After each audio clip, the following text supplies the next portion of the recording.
a horrible, horrible person, a complete psycho. Dreadful is the best way to describe Scott Morrison's political life. Funny, relatable, and likeable, he isn't. Not even the mythical Scotty from marketing would take on the job of trying to repair the PM's battered reputation.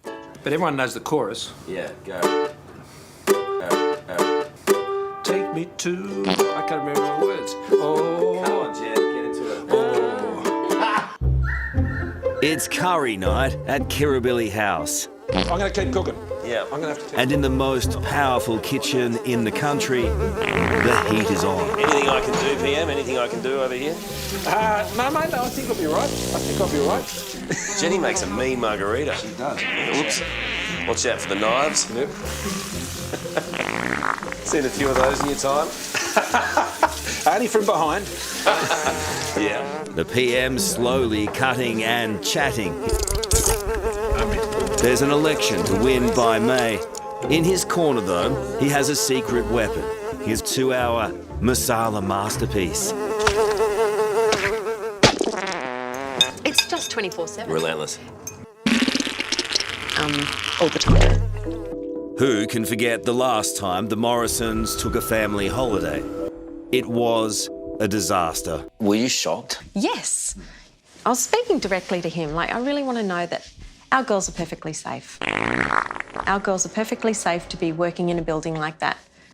But that was the premise at the time of what had just happened. I can take a joke, and I think I'm quite a strong... I've had to be independent and strong because of the life that I live with Scott.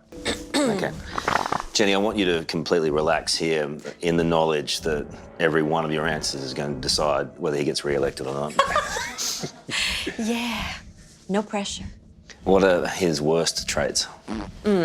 I just find it too much, too ruthless, too much going on. Were you thrown under the bus? Yeah, absolutely. But sometimes it's just like, really? It's part of my job. You are refreshingly honest. Have you ever thought about a career in politics? No, I was an idiot. It was a stupid decision. How are you going? Congratulations. Last year's Australian of the Year, Grace Tame, has become a role model for many Australian women and men. But it was this awkward exchange with the Morrisons at the lodge that had everyone, except her, talking. Welcome. You know, I just wish the focus had been on all the incredible people coming in. I just found it a little bit disappointing, and I actually felt sick to my stomach. I felt sick to my stomach because they be bad. And sometimes the loudest people take up the most space. Do you respect that?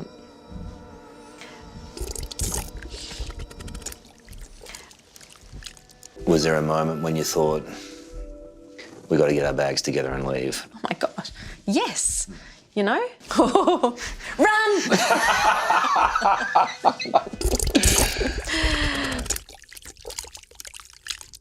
Did that hurt?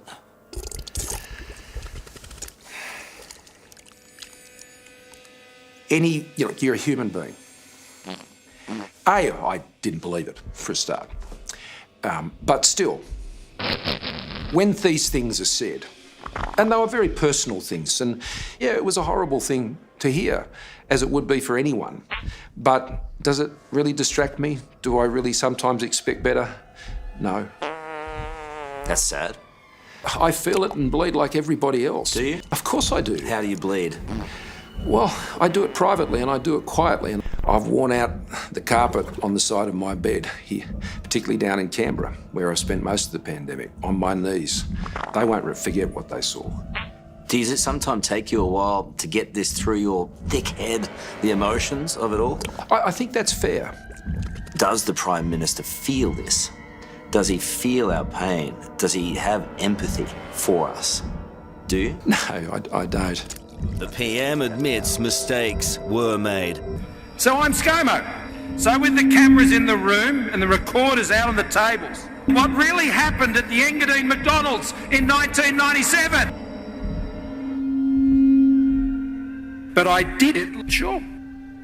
That was the short version. It will be on continuous loop tomorrow as we wing our way to Washington for us all to enjoy over and over again. Very nice. Especially when your mum, your mother-in-law, and your 2 young daughters are in the same room. Lighten up. It's on the record. When was it ever not? There was real pain and real grief with what happened in facilities that were ostensibly controlled by the federal government. Do you feel responsible for that? Oh, of course. Of course. You can't avoid these big knocks, and they do have impacts, but you can then try and turn the situation around, get it under control, and I'm leading, you follow. You might need more than a miracle this time. You might need the second coming. Well, I believe in that too. The PM has one eye on paradise, wherever that is. Why should he continue being Prime Minister? No, never, never will. Never, never, never. No one wants to see that. No one wants to hear that. No one wants that to happen to anyone. I wish that had never happened, but I can't change it. Karl. Too soon? Too soon. Too soon. I'm loving it.